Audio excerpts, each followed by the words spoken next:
Hi, everyone. Thank you for joining us today. I'm Amy Ross, the director of Bike Bentonville, and I'm excited to moderate the second event in the Northwest Arkansas Council's You Love Speaker Series. This 10-part free series focuses on points of passion. We'll be exploring topics across art, music, culture, outdoor exploration, culinary experiences, and entrepreneurship in the Northwest Arkansas region and growing cities around the country. Today's discussion, You Love the Outdoors, Athletes in Mountain Biking, focuses on a renewed interest of cycling and biking across the country.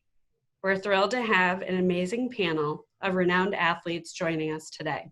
You can sign up for more events in the You Love series via Eventbrite, as well as following Finding NWA. Now I'd like to introduce our moderator and our guest speakers. Please welcome Tom Walton. Tom is an avid cyclist and a mountain biker who puts all of his love for the sport into making mountain biking in Northwest Arkansas and Bentonville a world-class destination. He has supported efforts to build a growing 400-mile network of trails in the region, as well as programs that help diversify ridership and encourage everyone to get on a bike. Next, we have Payson McElveen. Payson is a professional mountain bike and gravel cyclist with multiple national titles and a single-speed world title.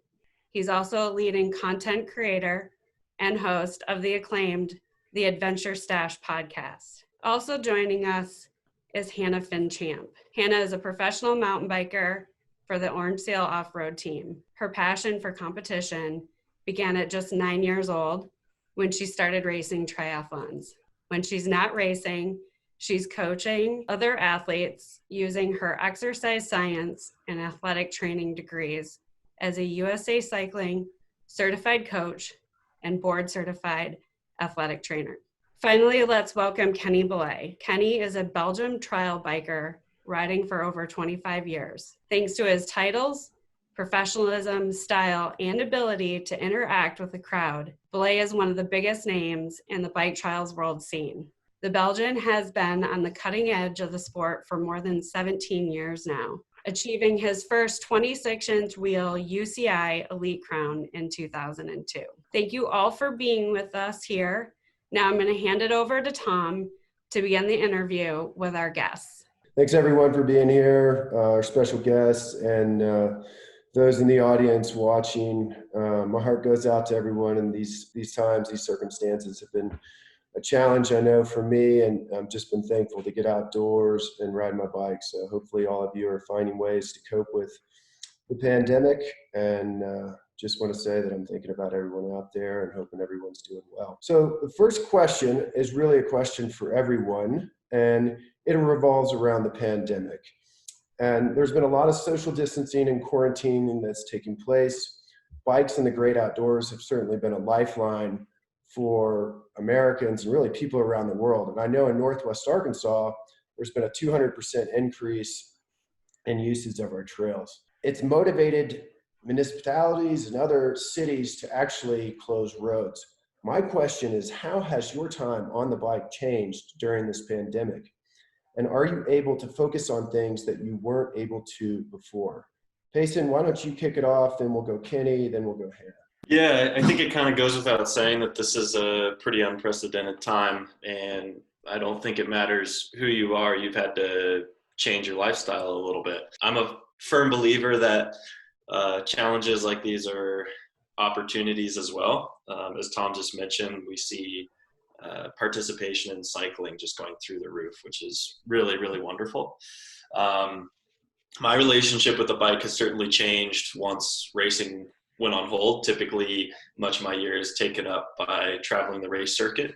But kind of having the opportunity to pivot my relationship with the bike to be more experiential, a little more free form, and a little more focused on storytelling, outreach, all that sort of thing, has been honestly really refreshing. I'm almost a little embarrassed to admit it, but I'm missing racing less than I would have expected. I'm really, really enjoying the community outreach, and we have so many new people coming into the sport that it's a really big opportunity for someone in my position to reach out and interact with people that are new to the sport and help them along, whether very directly in my community or from afar. Yeah, for me it was weird because I was actually traveling to Bentonville, and I read the news, CNN news, so I stayed home and built a whole trial park, started training really hard, and actually at first month I was like, this is perfect, this is what I needed, because I was on a bullet train, always like from Dubai to America, and then an NBA show, and then a competition, and then organizing, and I was living too fast. On the other hand, I was riding my bike a lot, way more than I used to before, because I had more time to train. As I stayed in Europe, I could also see the bike scene here is quite different. Here we have a lot of commuter bikes, and the bike shops here, same thing. They can't keep up. Everything's sold out. Everyone, every dealer, every bike shop. Scott had like 4 bikes left in stock in the Benelux. For the bike scene, this is great because people are like not only discovering new ways to communicate, but they're also discovering new ways to move around. And like Payson says, every bad thing has a good thing. And this is a good thing, definitely, for sure. Hannah, do you want to jump in there? I mean, I think the reflection, Kenny, that you said is probably true for all of us, just the shift in our perspective. Since we had more time, we're grounded, not moving around so much. We found ways to kind of think deeper on issues. I know I have. Hannah, what do you got on your end with the pandemic? How have things changed for you? Yeah, I think the word time is exactly what I was going to touch on. It's given a lot more time, and people just naturally we like to fill it. And I think it's been really special that, you know, while we would normally be filling it as professional athletes with things like travel and resting for races, instead I'm actually spending more hours and more training time on my bike than any year I've ever experienced before. And I've got to spend a lot of those hours exploring my home trails, which is really unique. I have a goal of attending the Olympics in Tokyo. And so this time is time that I can spend to better myself and improve towards that goal. And that's something that I've been working on with all of the athletes that I coach as well. So I think it applies to all athletes across all spectrums. Is now is a time that you can improve on things that you wouldn't normally have time for, you know, if not now, when, you know, now is the time. For me, it's kind of interesting that I had a surgery, then the pandemic, and then we had a little baby that was born right in the middle of it. And so it put me in like hardcore isolation. A lot of my rides that were usually social became sort of this meditative form where I would go out and just kind of go deep into my mind. So that was one thing that changed. And then the other one was kind of like what you guys were saying. I was actually able to get a lot of work done thinking long-term around kind of the region and what should be some of the cycling goals and bigger bets that we kind of want to place for the next 5 years. So there is a silver lining. Payson, the next question is really for you. I've enjoyed the podcast, the Stash. Really think of you as one of the leaders out there who's able to kind of use your platform to touch a lot of different folks. How are you, particularly off the bike, can you give us a little bit of a understanding of that journey and talk about some of these projects more? There are some athletes out there that are able to just put blinders on and be 100% performance focus, you know, eat, sleep, ride, and they just do it day after day after day. I'm someone that has trouble finding complete fulfillment in that sort of mindset. And at first I thought it was a little bit of a challenge or hindrance potentially for my racing career, that I had this creative brain that just never seemed to shut off.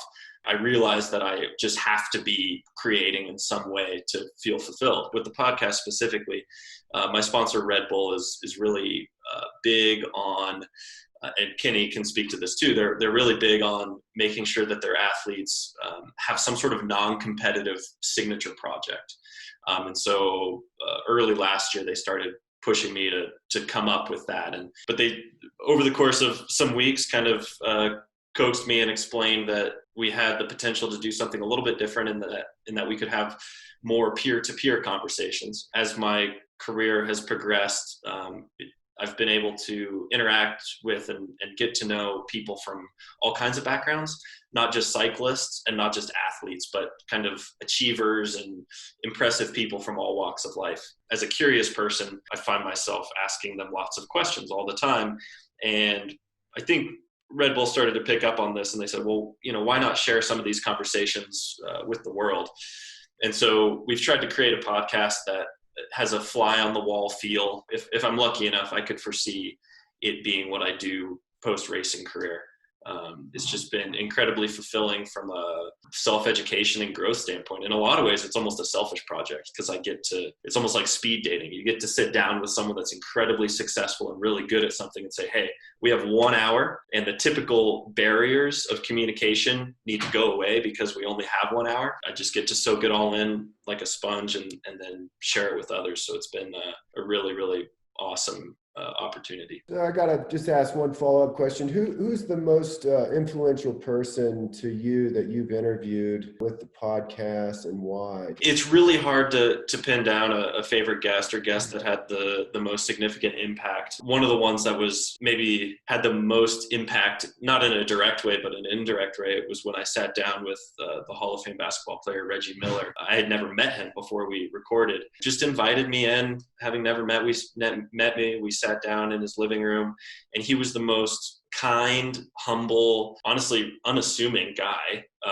based on in comparison to his success, and curious about me and my story too. And it was a great lesson in that no matter how successful you get, there really isn't a hierarchy, I don't think, that develops in regards to someone's success or notoriety. I think we can all learn something from everyone else. You may think you know someone, but until you sit down and look them in the eye and have a real conversation, you don't know them. And it doesn't matter who it is. Give people that you interact with that chance. All right, Hannah, this one's for you. And one of the things we're working on in Bentonville is to ensure that mountain biking is a family activity where the entire family can participate. Your grandmom, your dad, all the kids. It's truly a community support. You've been in mountain biking for a long time. You've cycled in a ton of different places. The sense of community you see in cycling is something you don't always see in other sports. Can you tell us about cycling in the communities you've lived in and those experiences and perspectives in those places? Yeah, I love this question because I think any cyclist would know that cycling has a super strong community. But anyone from outside looking in might wonder why, because cycling is, in fact, an individual sport. Like you said, I started in sport really young, and I was really competitive from the get-go. And when you're on a soccer team and you're a little kid and you're there to work hard and to win, and your fellow friends, are there for the halftime snack, which is totally fine. It can be a little bit harder, though, to meet in the middle and to understand where each other are coming from when you're both trying to work towards that same goal. But all of a sudden, when I found cycling and when I found that community, I understood, I felt that embrace because,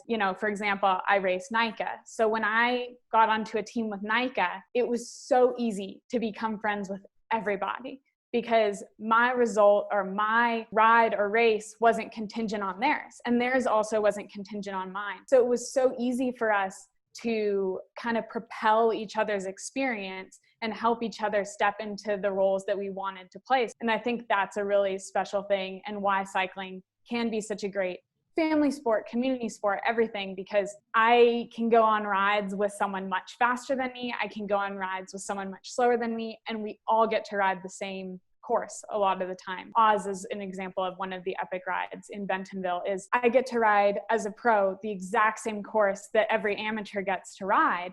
And then afterwards, we can all talk about how difficult that one corner was with that big rock and the difficult drop. And that forms a really great bond. NICA has been something that has caught me by surprise, and I'm sure you as well, just watching how fast it's taken off. I honestly think that is one of the brightest areas of cycling for our country. And, when I see those young kids out there ripping around the trails faster than I can ride them, I'm just blown away. So really cool. Kenny, question for you. I've been following you for years now.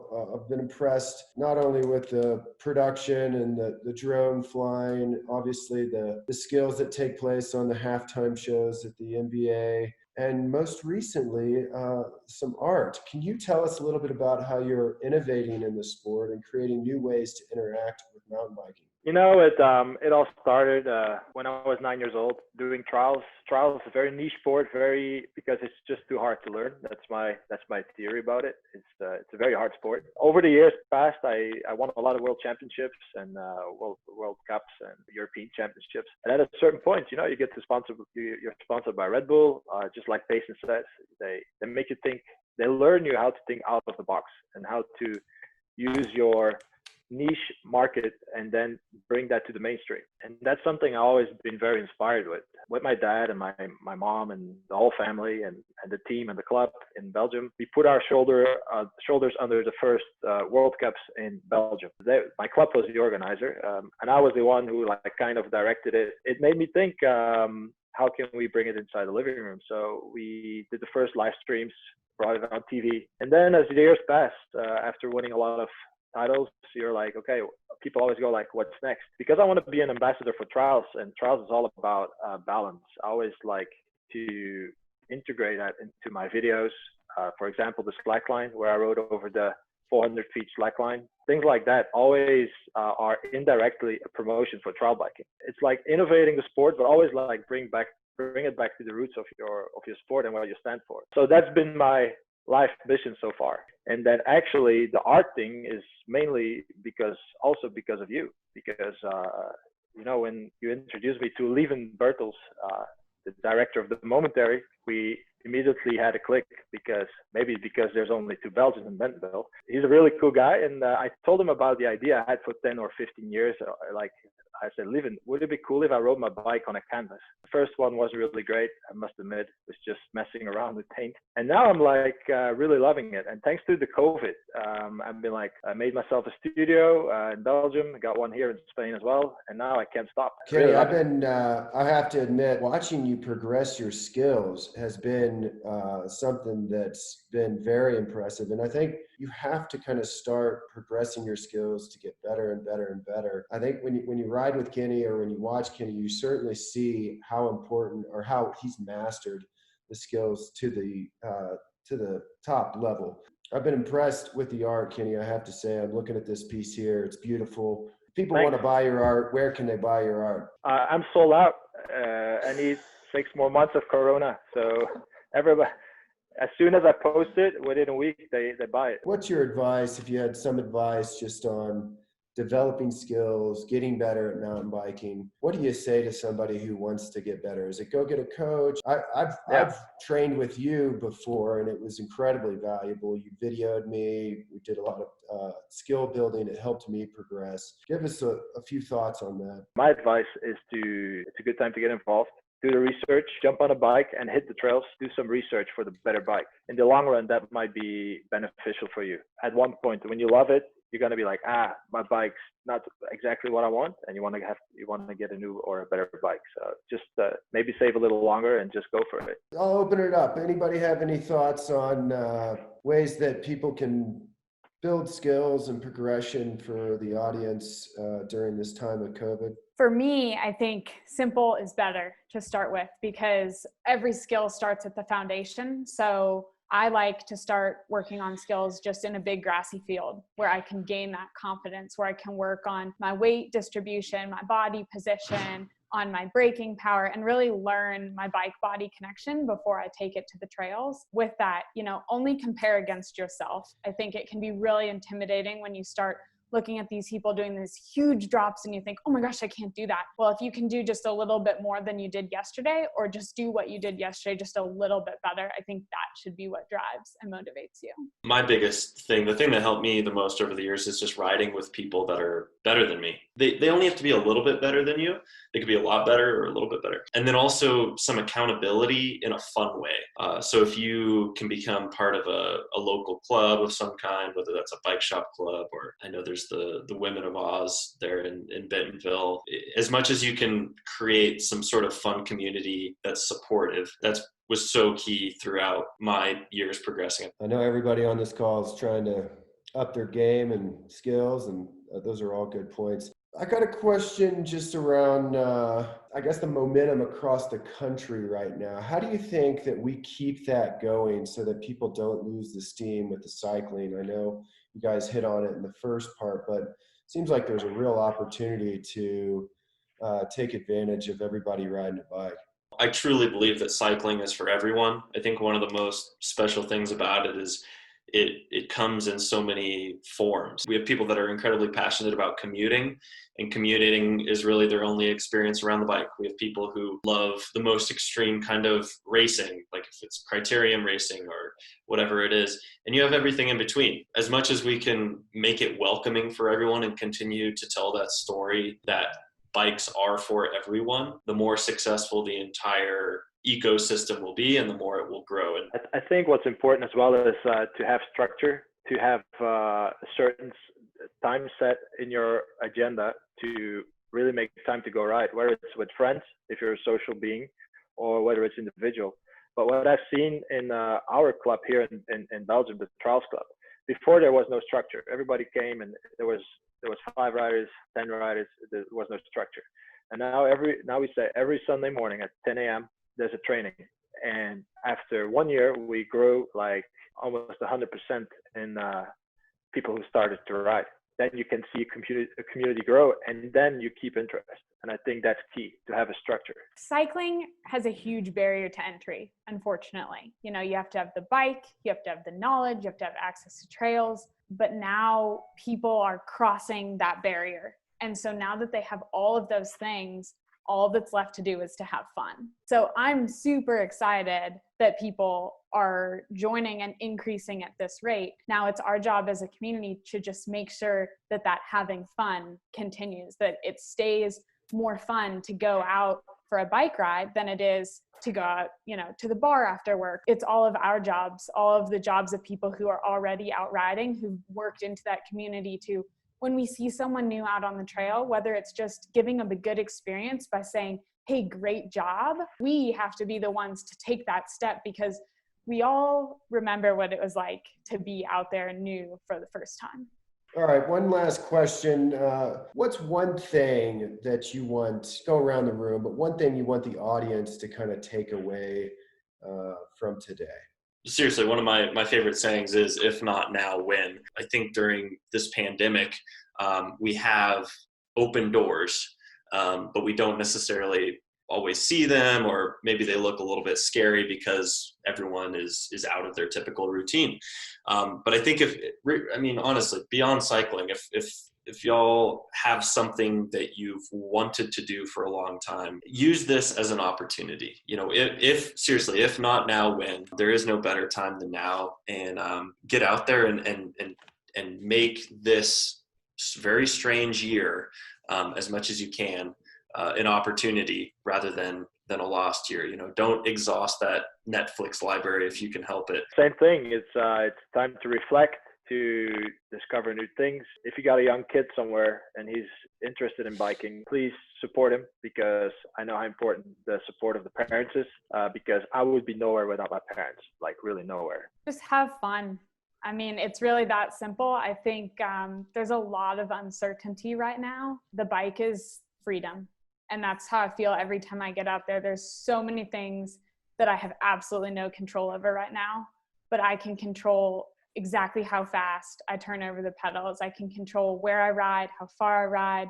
You know, for me, having fun and cycling is a celebration. Every time I go out, I want to celebrate something. And I think allowing yourself to celebrate is important, you know, and that's where comparing yourself to just you really counts. Celebrate that you rode 1 mile further than ever before. Celebrate that you took the corner a little bit faster. There's a lot of things right now that we're not celebrating. And so I say, celebrate you and celebrate your progress and celebrate the bike. Thank you all for these comments and the conversation today. I'm going to hand it back over to Amy to handle some questions from the audience. Thanks, Tom. All right, so we're going to dive into a few audience questions here. Payson, question from the audience. Are you riding mostly gravel right now? And how many days per week are you able to get out and ride? I sort of rotate through. I have really enjoyed racing more gravel. I still identify more as a mountain bike racer, but I've had some success on the gravel. So, you know, when that happens, inevitably people start, you know, pegging you as a as a gravel rider.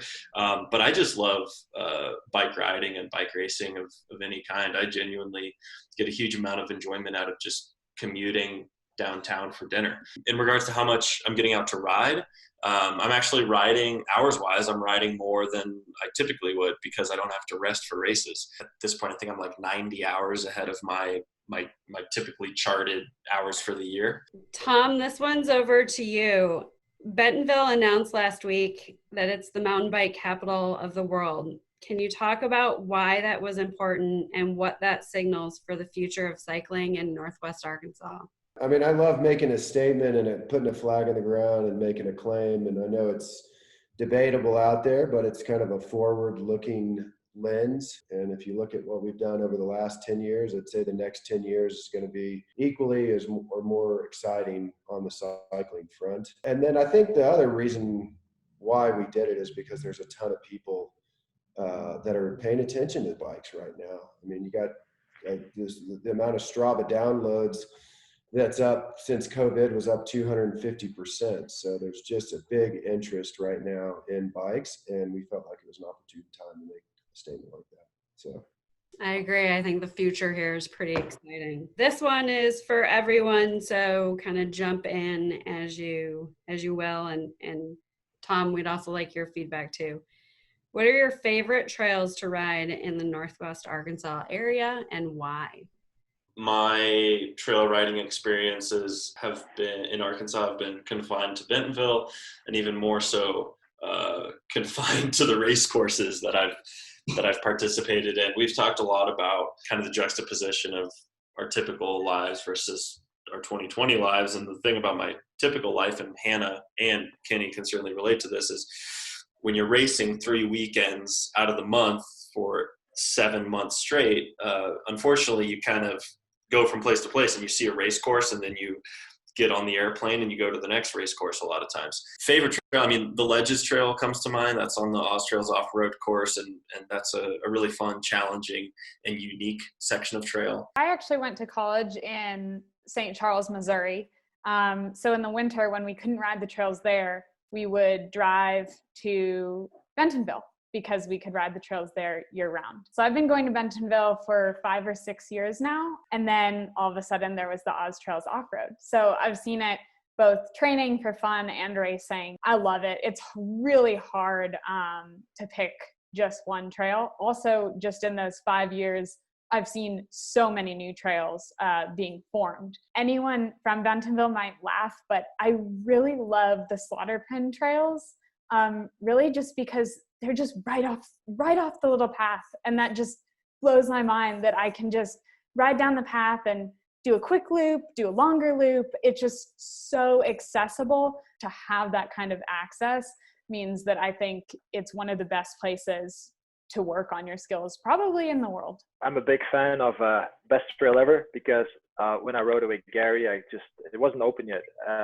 It just blew my mind the way they designed it with all the rocks and how fast it was. Then we have Passion Play. I love it. More gravity based, and the guys there who build it, they have more of a gravity background, and I really like how he's always making it interesting, tricky, but it's always safe, and that's what I like. Here in Europe, I can't even explain to the people here how it's done. They just have to go visit it and see it themselves.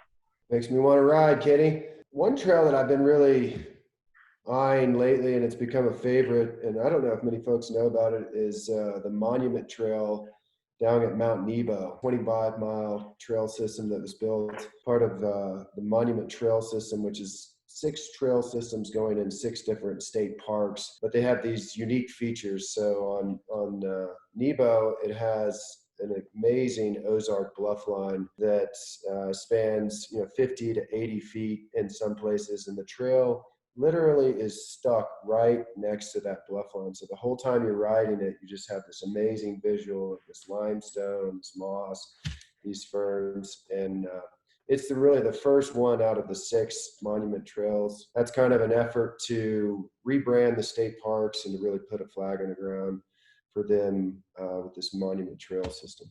How many miles so far? Somebody knows? 25 at Mount Nebo. They just No, finished in total, like everything, like 400, Yeah. or it must be more. No. I don't know the mileage. We've been averaging about 2 miles a week for a couple years now, so quite a few.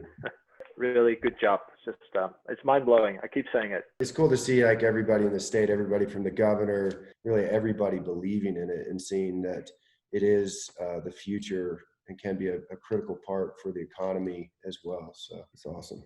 I also wonder when did you have the idea, Tom, to actually start this?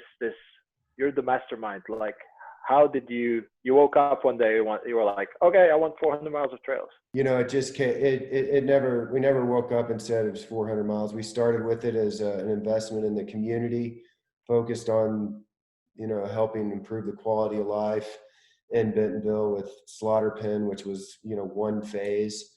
And then I was always kind of good at putting things together and building things and seeing visually how things could fit. So, you know, here comes phase 1, phase 2, phase 3, and it sort of snowballed from that. And you know, we've hired some really good people to kind of help. I think we got something like 100+ trail builders on the ground right now across the state. And Gary Vernon has kind of developed that engine with, I think, 5 or 6 full-time trail building companies that are based in Arkansas now. So I can't take the credit for the monument trail piece. Came from just recognizing that the Ozarks have some really unique assets like these bluff lines. And I don't know if you've ever been eye to eye with an Ozark bluff line, but they're absolutely beautiful. So we sort of use that as a way to kind of go out and really start to identify these state parks, and got like I said, Grady, the state parks director, the governor involved so they could see what it could be, and, you know, things kind of snowballed from there. Awesome. Thank you. Well, that's all the time that we have for today. I did want to just recap a few things that we learned from our guests. From Payson, we learned that it's a good time to strengthen creativity off of the bike, spending more time engaged in your community and finding outlets that inspire you.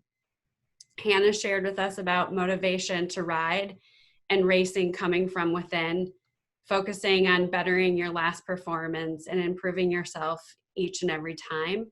Seeing those small steps forward is a huge win. Kenny expressed that if you're interested in the sport, it's a good time to get involved. Do the research, jump on a bike, and hit the trails. You never know where you are unless you start somewhere. Let's give our guest speakers some love and thank them for sharing with us. A very special thank you to Tom Walton for joining us today as well. Shortly after this talk, you'll receive an email with an interactive digital magazine dedicated to biking in Northwest Arkansas, with feature interviews from today's speakers, points of interest, and more. So be on the lookout for that. Please follow the You Love series on Eventbrite to take part in future upcoming events. We're dropping the link in the chat right now so you can register for the next event. Thanks, everyone. Take care, you guys. Be safe.